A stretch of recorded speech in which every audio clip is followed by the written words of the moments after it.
Good morning, everyone. Welcome to the webinar devoted to digital sovereignty. That's the 17th of June, 10 CET time, and we are happy to see all of you joining. My name is Irina, and I will be moderating the conversation today. So I want to check whether those who are joining hear me and see me well. So please put your reactions, thumbs ups, or say hello in the chat section. If I see everyone reacting, that would be great to know that you are with me today. So we will wait for 1 or 2 minutes for everybody who wanted to join to actually join the webinar. I am accompanied today by my wonderful colleagues. I will do proper introductions later on. Today with me, Matthias and Marcin. Thanks, guys, for joining me, especially regarding this very important topic for the European economy and business in general. I hope we will have a very nice discussion today. Hello, guys. So I see people joining the webinar. That's great. Good morning, everyone. Happy to see you. Though I don't see you, just see your hellos. But hope you're also happy to see us. We have a very interesting topic to discuss today, and we will kickstart in approximately 1 minute. Happy to see that you see and hear. That's great.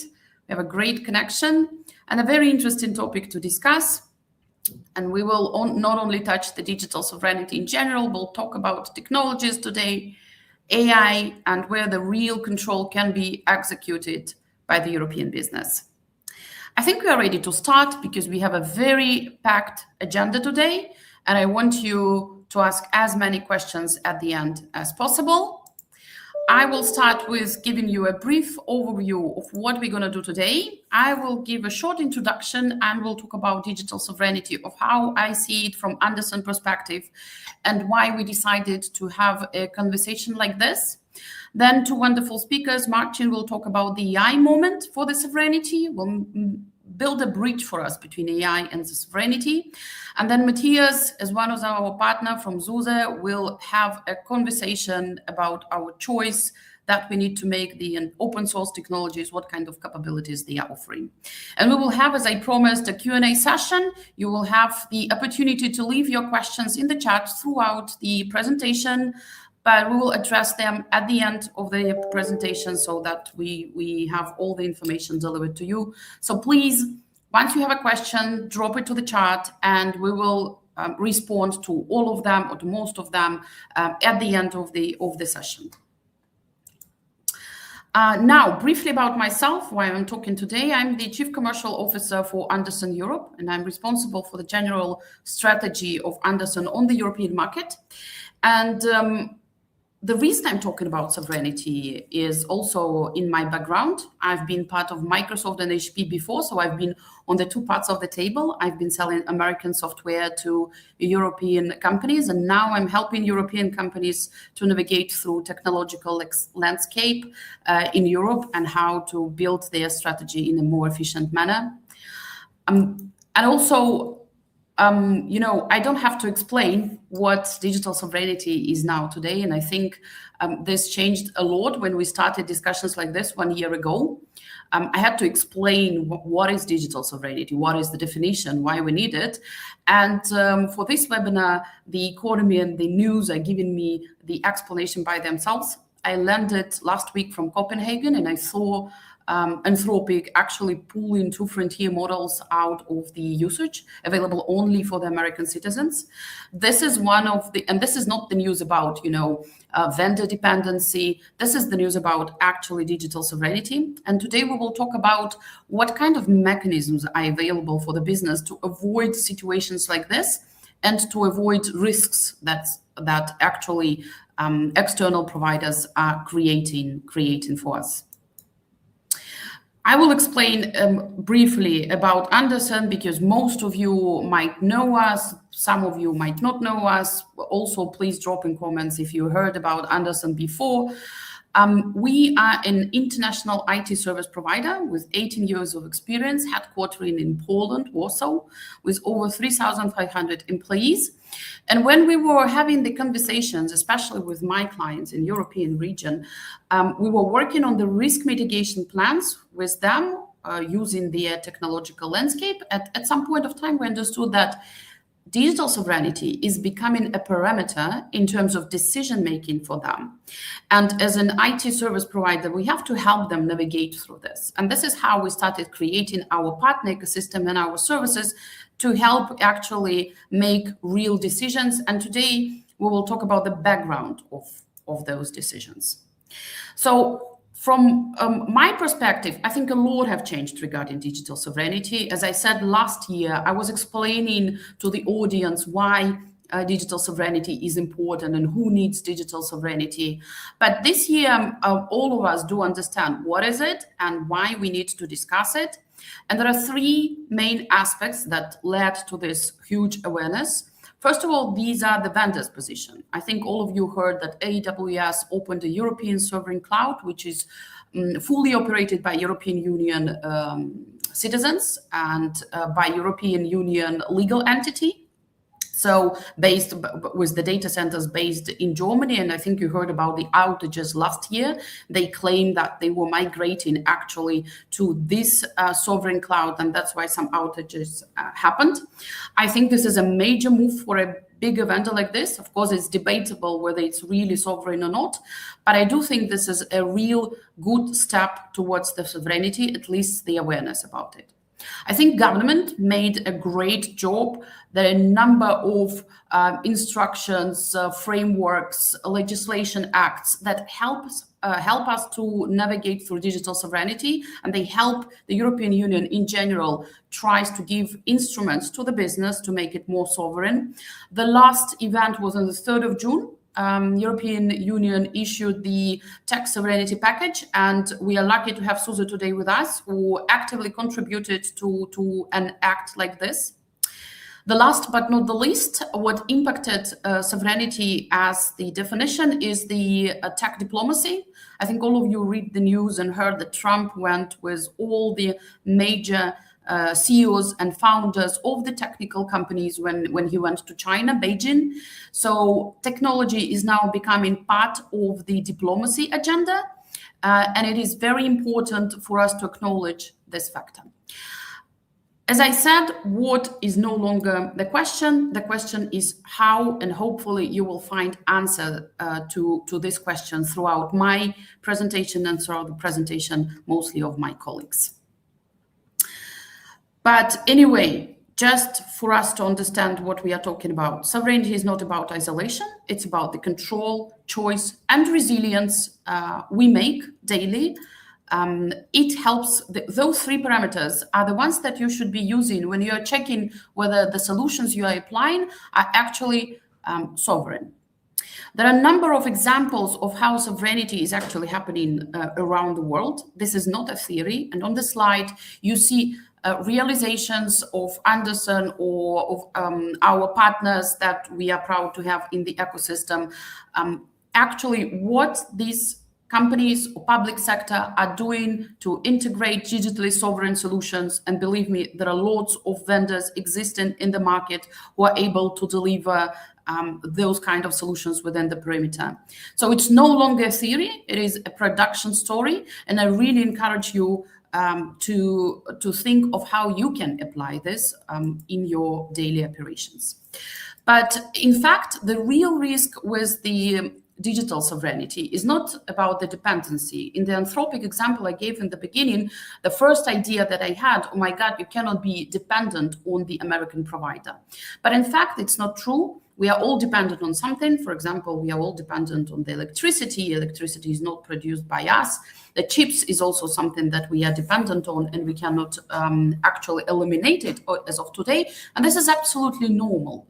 The risk becomes when there is not only dependency, but also the locking, when there is no alternative within your perimeter, which you can switch to, which you can move to, so that you effectively continue the business operations. So if you are not resilient, as I said in the beginning, in your business operations because of one of the risks being realized, then there is no dependency, there is a lock-in, and this is the problem you should be working with. At Andersen, we believe that digital sovereignty should be, in general, separated into 6 different layers that are important if you want to claim that your organization is sovereign. First of all, is physical infrastructure. This is one of the most problematic things, I believe, for us in Europe, and something that has to be solved, though we have some progress with companies like Nurbus and Polaris emerging on the horizon. Network and connectivity. To my mind, one of the most untapped layer. There are lots of interesting European providers, but with very low sales, so we need to investigate properly there. Platform and middleware, one of the most saturated one. There are lots of European Union cloud providers, not only AWS that I mentioned.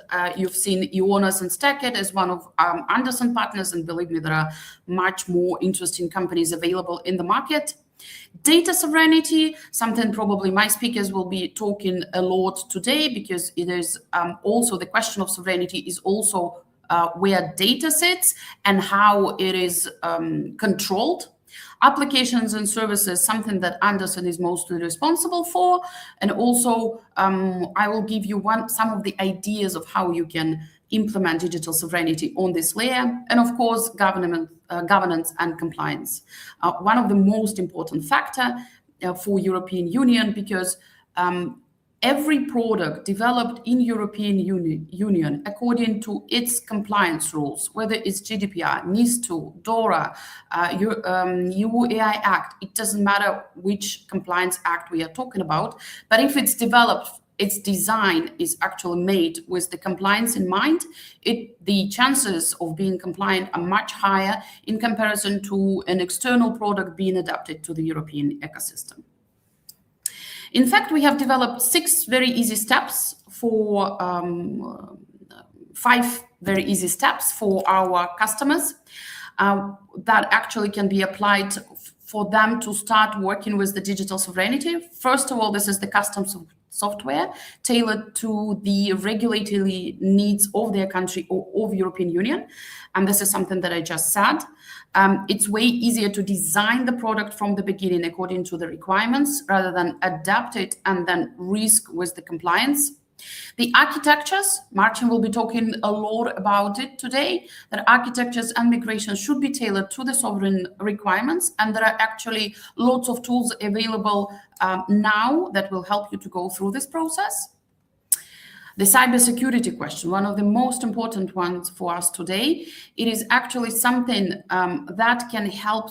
So the cybersecurity solutions designed in Europe and the compliance audit can help us to align to our internal frameworks. The ethical AI, something we are always also lacking a little bit in European Union regarding the compliance and legal requirements for AI. And I leave Marcin with all the information that he wants to share about this development in Europe. But believe me, there are lots of interesting providers in the market that you can start using today for them being sovereign and for you to actually benefit from the great capabilities. And of course, whatever tools you integrate within your perimeter, they should be sovereign by the design or have the sovereign alternatives within your own company. And this is actually the reason why we have decided to invite Matthias from SUSE today to share what kind of tools you can actually start using today. I want you to remember something throughout all the presentation of the speakers today, that sovereignty is actually the new parameter in the decision making. And whatever decision you will be making, please think about sovereignty as one of the new risks.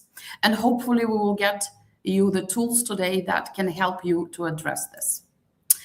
I will now stop here and give a moment to speak to Marcin, who is our head of artificial intelligence in Andersen. Sorry, Marcin. And we will talk about European AI moment. We'll look through the technological landscape available, and I know that Marcin will give you a lot of tools that you can apply immediately. Marcin, the floor is yours. Hey everyone. I hope that I'm audible. It's fine. And let me start the presentation.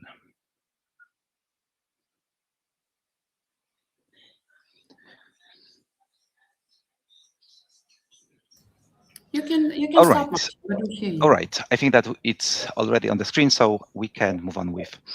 So what I will speak about today in this 15-minute slot, I don't want to bother you more than 15 minutes and then leave you the floor for asking the questions, is it really European AI moment? Where we are in the race of AI and sovereignty?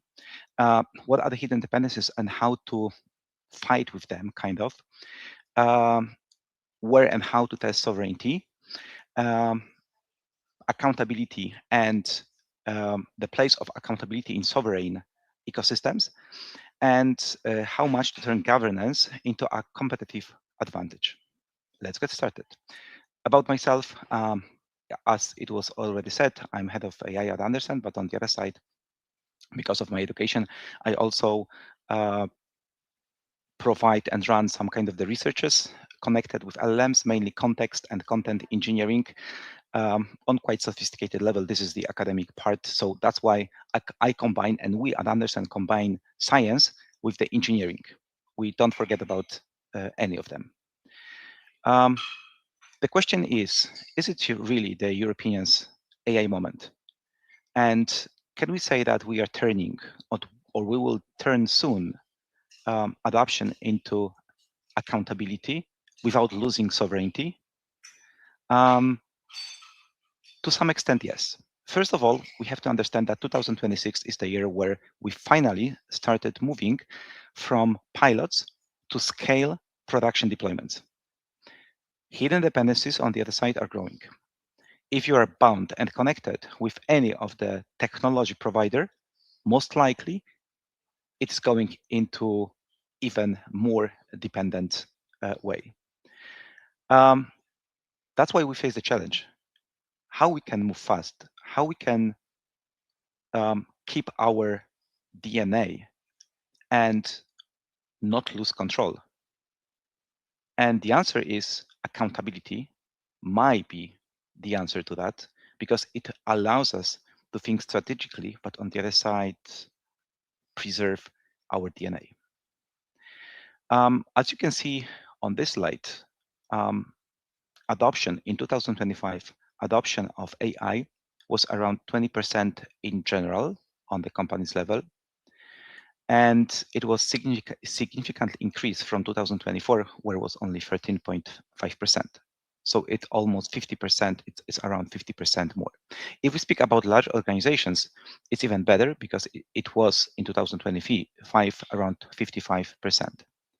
So AI now is a mainstream. It's not just, we are not just talking about AI, but companies started and adapting AI on scale.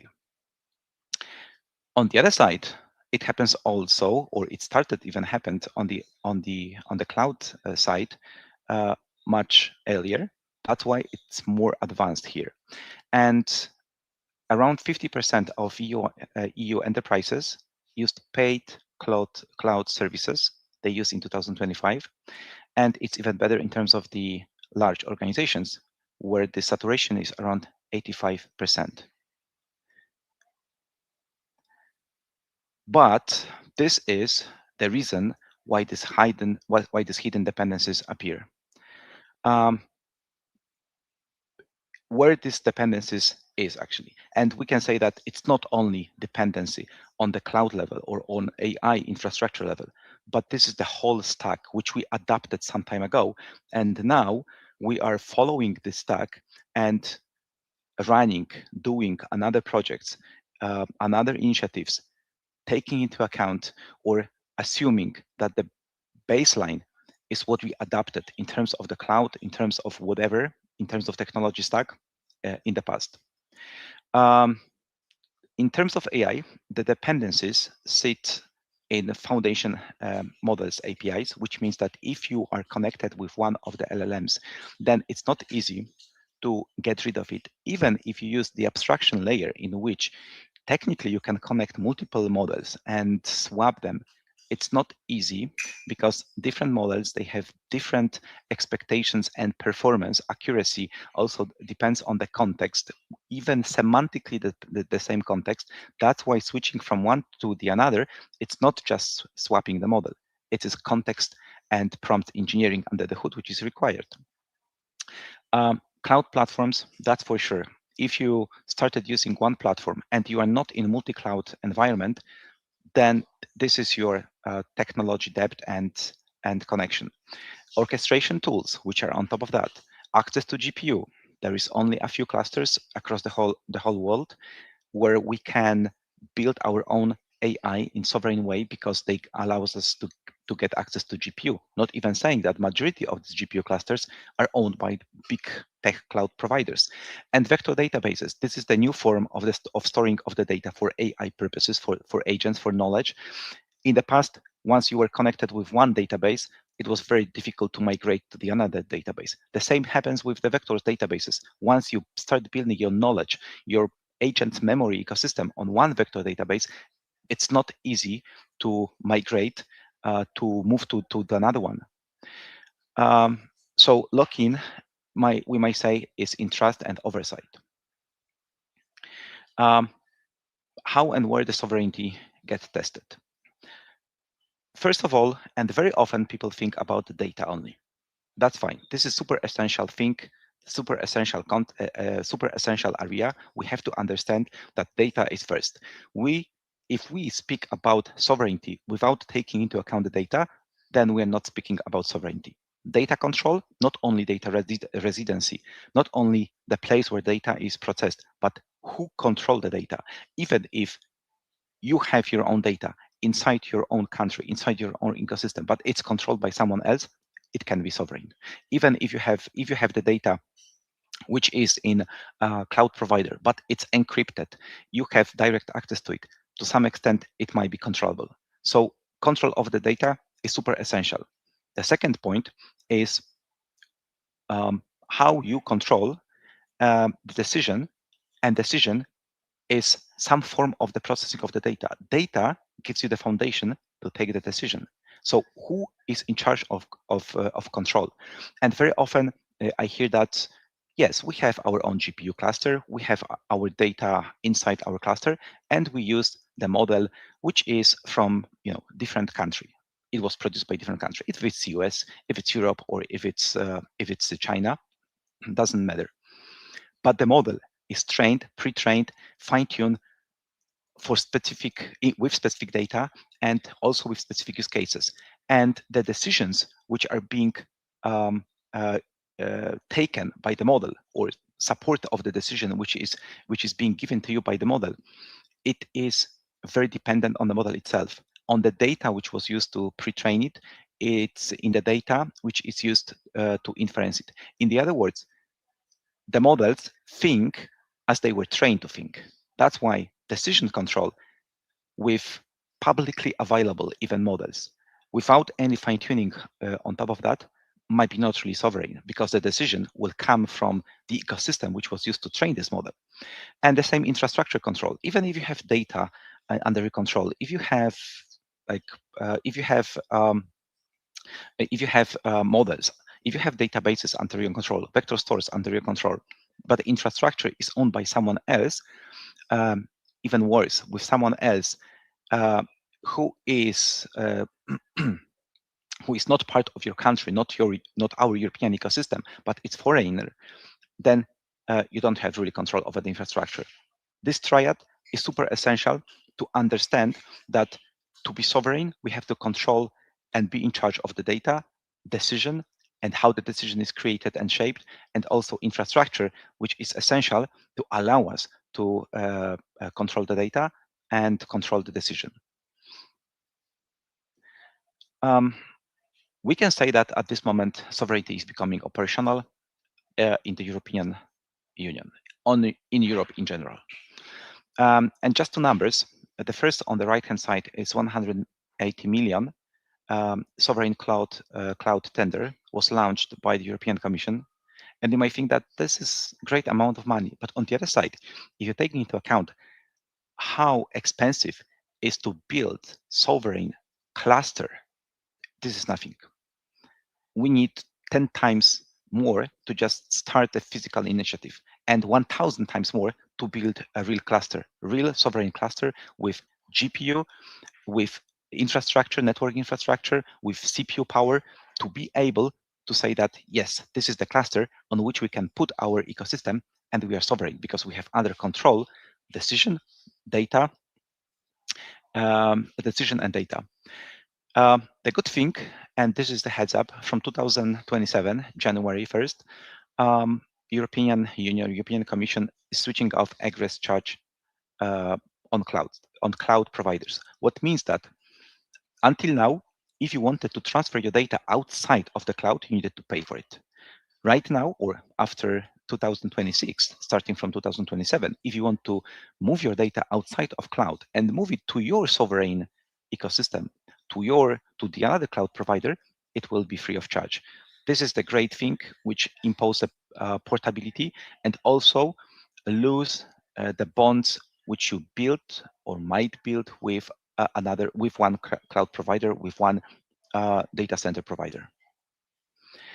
And now we come to the point where what really is essence of the of sovereignty.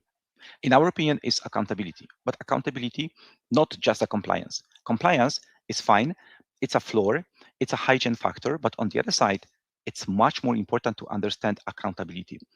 Accountability plus control, I would say. And what real accountability means in terms of the sovereignty, it's a transparency. It is reproducibility. It's traceability, flows, pipelines, and also human ownership. Human ownership is very important to understand that there is human and there is human who controls, who put the control and who controls. It's even amplified by European regulations like AI Act, which even forces companies to keep ownership and accountability on the human level. What does it mean in a practical way? Right? What is a practical accountability model? First of all, it is about inventories. Whatever you know, whatever are the knowledge systems, models, vendors, whatever is in terms of the use cases, whatever you put into the inventory, it has to be in a form of the accountability. It has to be continuous, not just a ceremonial. The next thing is, if you have under control the inventory, so the artifacts, the tools that you use, then you have to also keep track and make accountable evidence. So depends on what your system is. It might be logs, lineage, evaluations, and approvals. Evidence is super important to build the systems where there is no any question mark of who did this or who did that, who is accountable for this, who is accountable for that. Once you have inventory and evidences under control, then you can think about a really control system with access, monitoring, red typing, and responses tracking. And all of that, it should be packaged into the governance, because governance is on top of that, and it allows you to plan strategically, but also put controls and the change control process in the right place.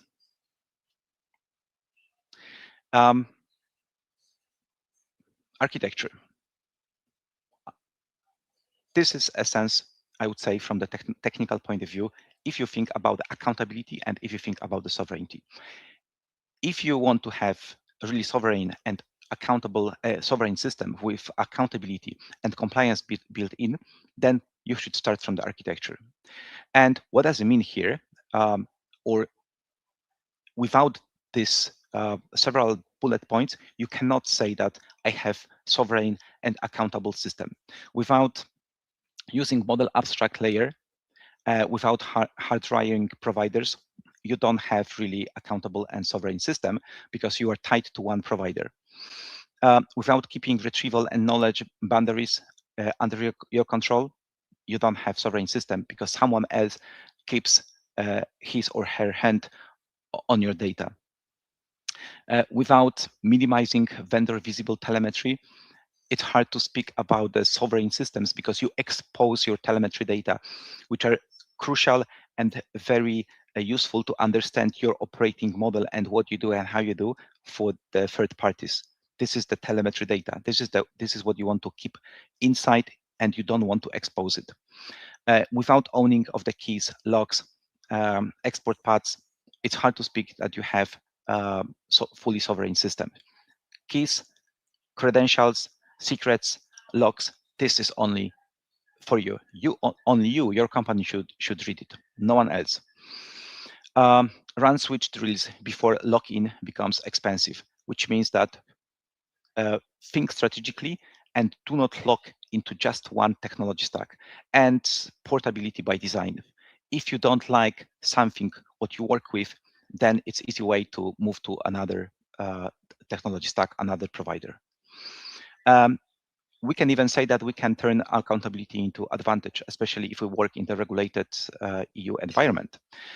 With faster scaling in regulated and high trusted sectors, with better resilience against providers, law, regulations, with lower long-term lock-in risks, and with the trust, based on that, the trust you can build with the customers, regulators, and the partners. And the last but not least, how Andersen contribute to that ecosystem of sovereignty. First of all, we are EU-based AI provider. The architecture, AI solutions is built around EU-based AI providers and EU law. Second, we build intellectual property in Europe. It stays in Europe. We are pretty sovereignty-minded architects, and sovereign architecture is built in our heads once we design the systems. Of course, we keep trade-off between what does make sense, what doesn't make sense, but still, sovereignty is one of the crucial and key elements that we have in our heads, we have in our minds. And balanced AI delivery, so we help actually balance performance, compliance, portability, and speed without sacrificing sovereignty. And that's from my side. Thank you, Marcin. It was a very insightful speech, and especially like that you emphasized that there is a huge momentum that exists in the market, and we need to do a lot of things by ourselves if we want to stay and be sovereign. And now I'm extremely, whatever questions you have to myself or to Marcin, please post to chat. I will address them at the end of the webinar. And now I'm very happy and proud to introduce you Matthias, who is a Senior Director of Technology Strategy in SUSE. And Andersen is very proud to say that we are partnering with SUSE because they are one of the main contributors of the digital sovereignty on the European Union level. So Matthias, the floor is yours. Good morning, everybody, and thanks for inviting me. Squaring the circle. You may wonder about this title a bit, but there is a reason. As we have heard, sovereignty and artificial intelligence look like a contradiction. They might be hard to make conforming each other and hard to make compliant. Well, I believe, and I will argue, you can square both with each other, and here is the shape of the answer. Open source and software supply chain security are the foundation for this answer to build upon. And this is what I would like to discuss with you. And I'm very happy to also receive the feedback and questions afterwards. Very briefly about SUSE, a company founded 1992 in Nuremberg, Germany, nowadays headquartered in Luxembourg. We have 40 offices worldwide, 2,500 employees about, and over 10,000 enterprise customers also worldwide. And it's important to say that for us, sovereignty is a global phenomenon. It's not limited to Europe, but currently highly visible in Europe. SUSE has started its journey as a company with Linux, as a Linux distributor. But nowadays, we are an open source infrastructure company that goes beyond Linux into the Kubernetes and cloud native space. We are delivering solutions and services for Edge, and we are also building open source infrastructure for AI deployments, for sovereign AI deployments. Where we are at the topic. Sovereignty. What does this actually mean? Irina already described the view, and I would like to bring it into one definition. It refers to the ability of nations, organizations, or individuals to really control their journey, their world, their data, digital assets, infrastructure. And the key word for me is free from undue external influence. Sovereignty is never absolute. It is your choice, your decision, which level of sovereignty you want to execute. And that's important because otherwise it is impossible to achieve something. But this is key to keep in mind. You need to be open, and the sovereignty, the level of sovereignty is your choice. What areas of sovereignty are we looking at? Number one, there is hardware. Marcin already talked about it. Number two, there is software. This is where SUSE lives, where SUSE maybe also can help. Beyond that, and specifically in the AI space, but not only there, we have algorithms, we have processes, we have business models derived from digital assets, business models that live from executing digital processes. And last but not least, often put very much into the focus, but it's really not the only one, that is data. When we are now talking about artificial intelligence, then the real challenge is that in other areas, the 5 aspects of digital sovereignty can be seen separately a bit. But with AI, you have to take all the 5 into account together to really achieve sovereignty in the area of artificial intelligence.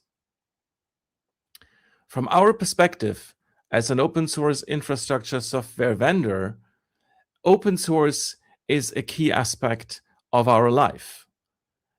Many people might think open source is about open source code. Yes, it is. But open source is much more than just the source code. Let's go through these aspects of open source, which are part of the official open source definition, in a quick round of review. Yes, first, it is about the source code availability. You as a customer, you as a user are able to look into the source code or ask someone to do for you.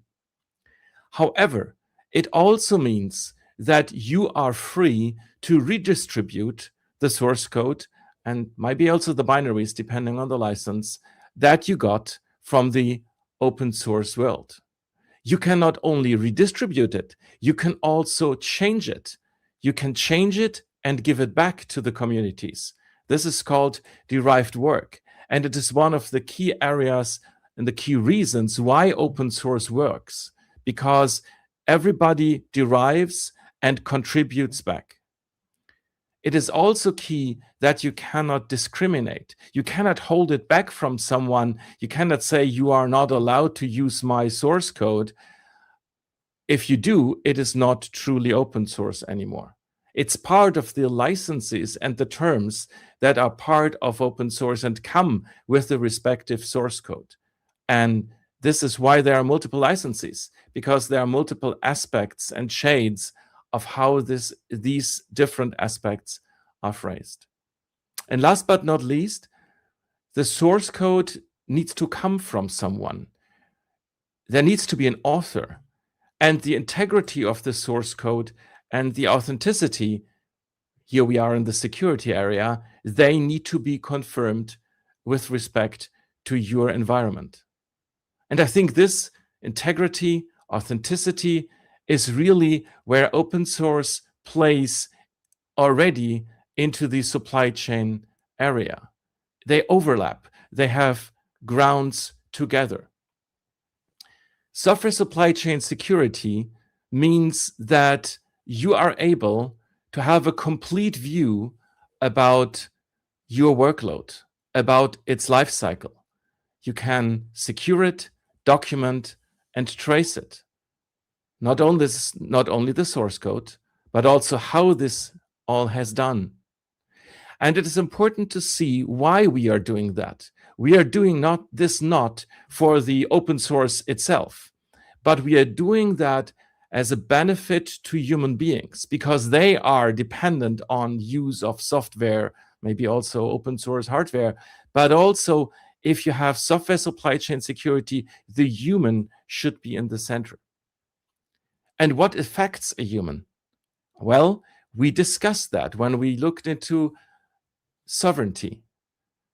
These 5 aspects, hardware, software, algorithms, business models, and data, they are part of a supply chain security story. This is what you want to secure, document, and trace for the benefit of the human being.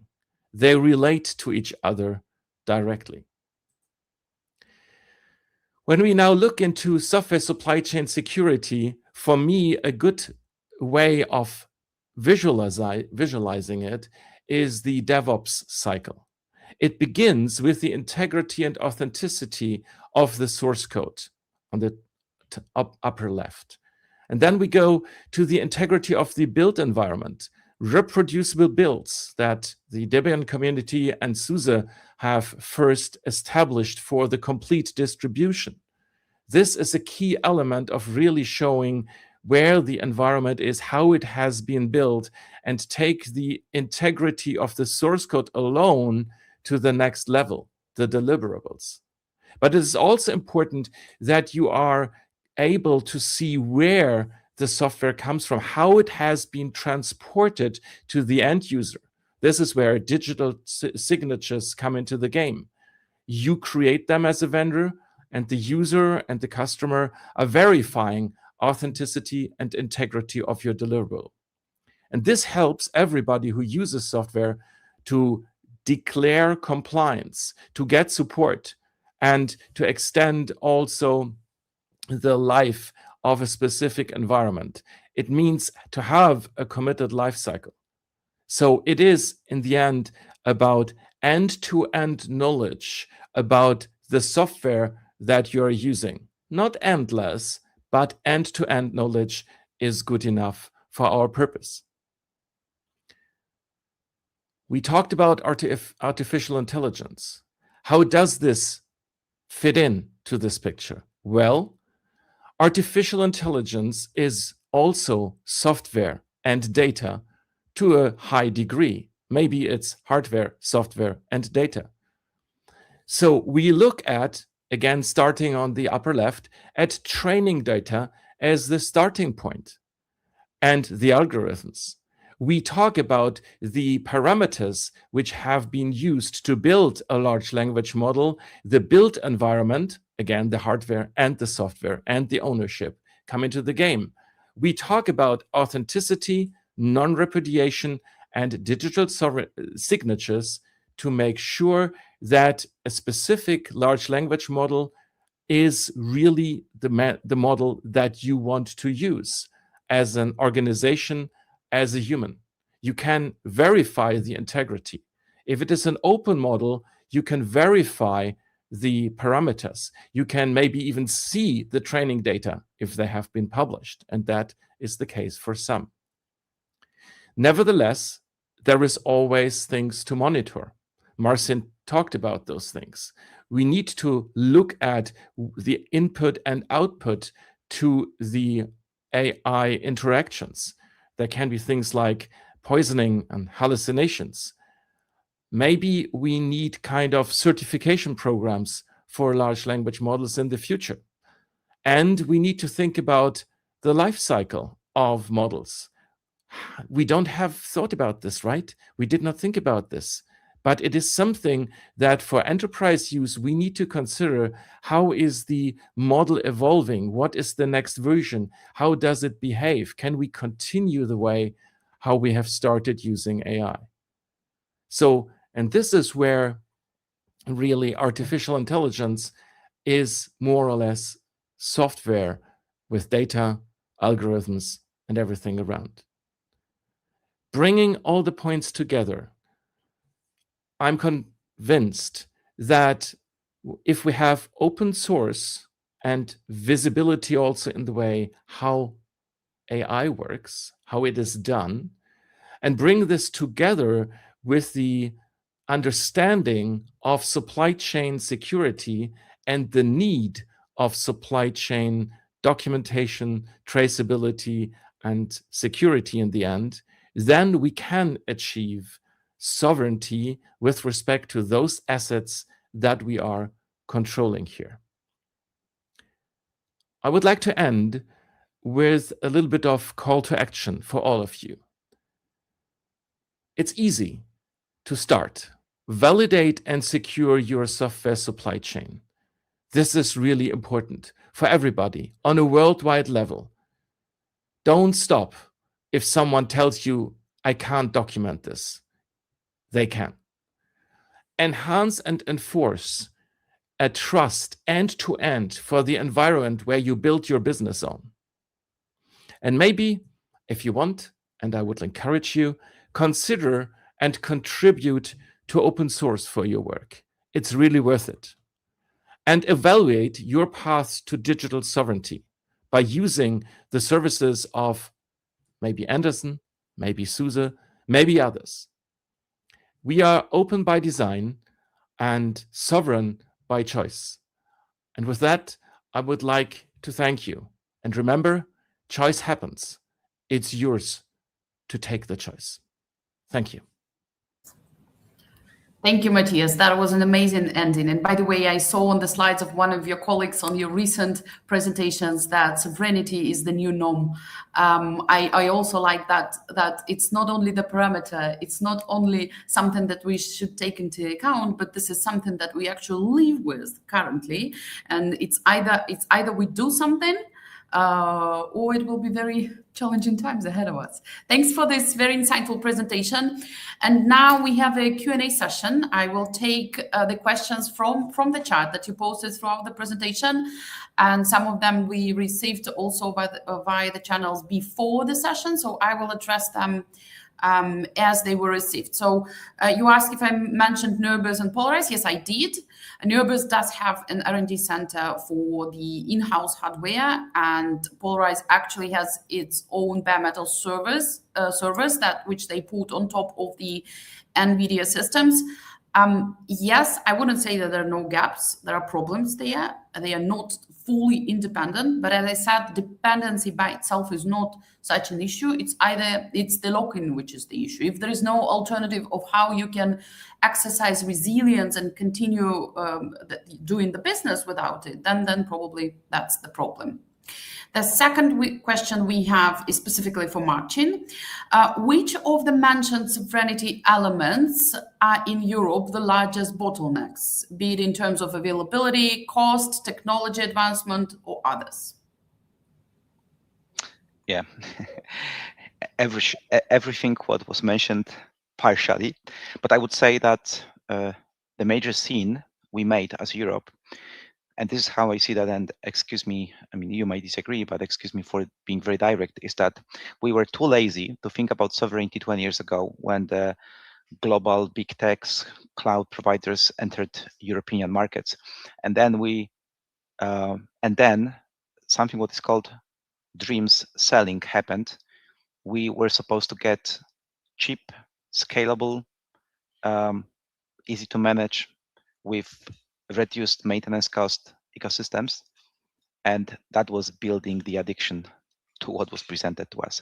That's why that was the scene of the past. We stopped thinking about building sovereignty as a technology stack, building sovereignty starting from infrastructure through compute power, through application, and then this governance, compliance, and intelligence layer.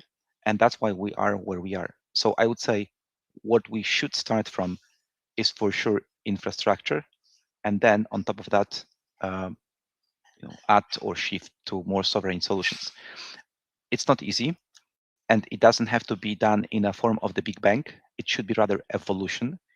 European Commission or European Union in general helps to some extent to like for example this avoiding or banning egress cost of the cloud provide on the data outbound from from the cloud. But on the other side, we have to take it into our own hands.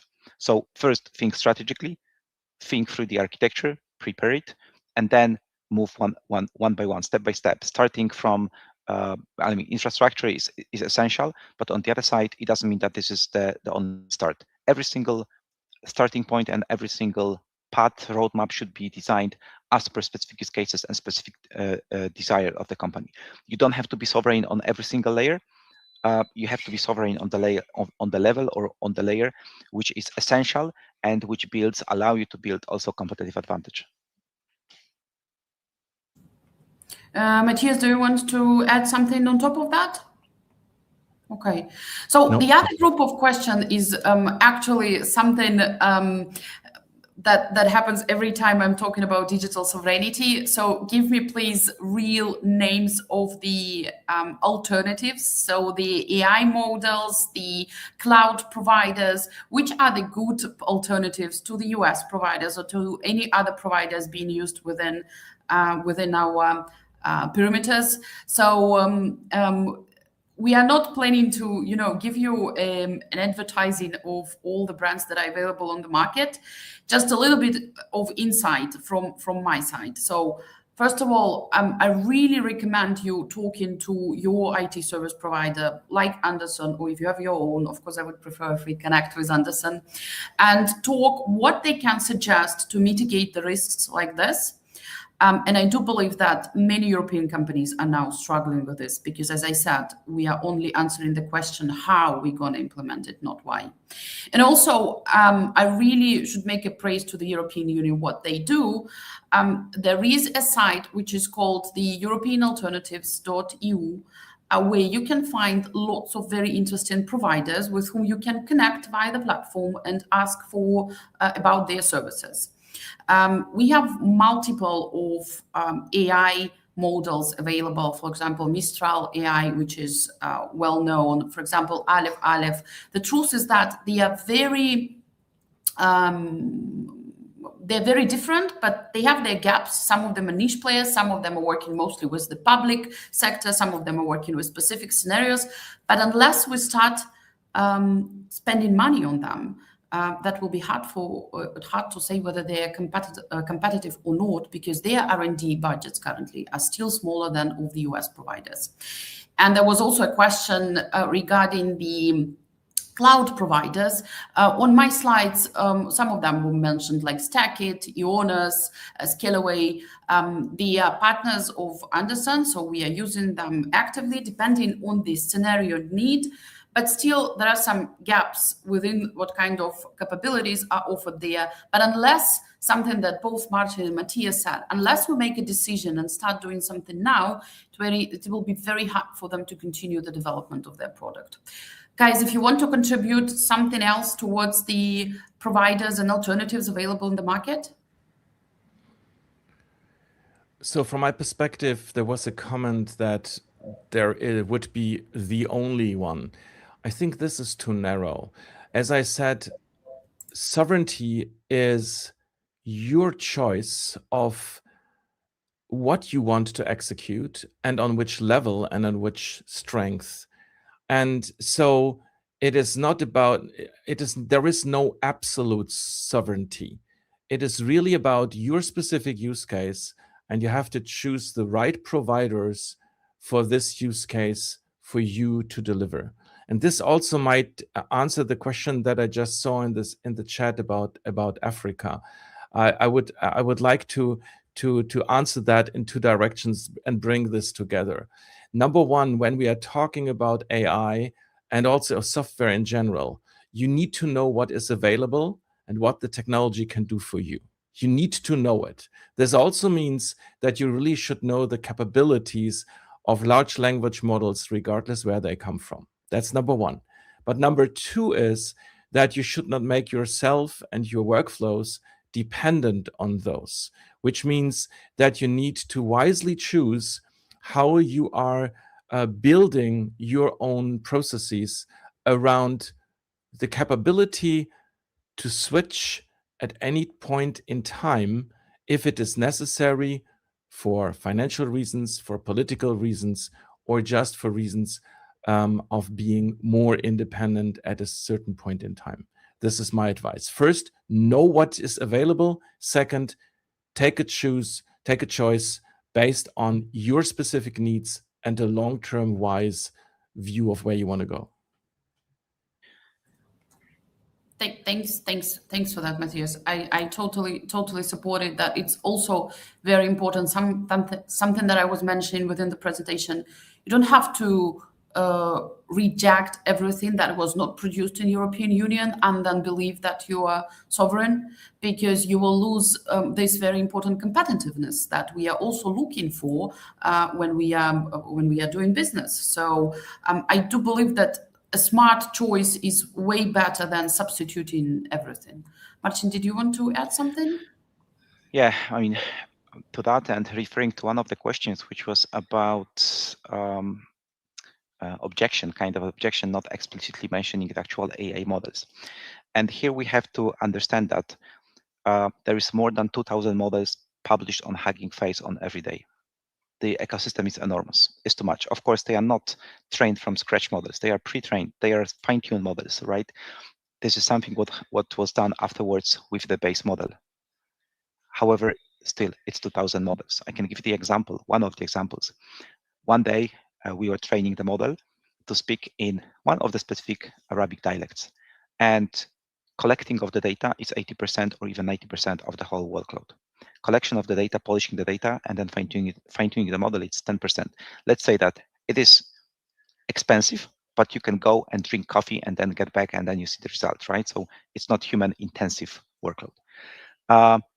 And in the middle of the training, it happened that someone published a model exactly speaking in exactly the same dialect, which we needed.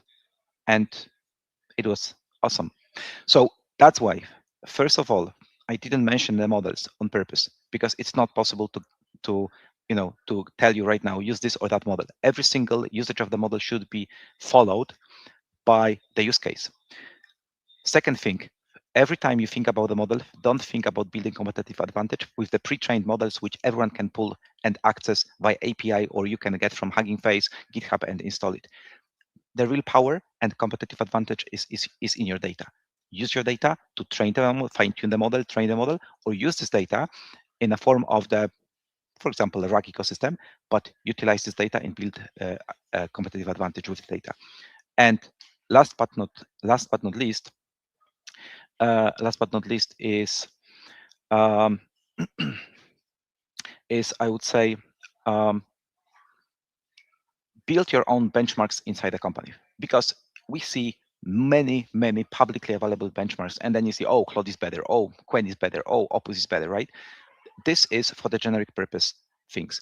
Right now, we are at the stage where, first of all, we should define our own benchmark. So simply saying a list of the test cases, hundreds of them, if not thousands, and then every single model, every single AI ecosystem, and every single change you made in it should be tested across your model, because your benchmark reflects your desire, your need, your really working conditions, not publicly available models. Very often it happens that in a public benchmark, this model is the best. On the other side, we test it and completely unexpected model works much better because it's adjusted to the cases of the company.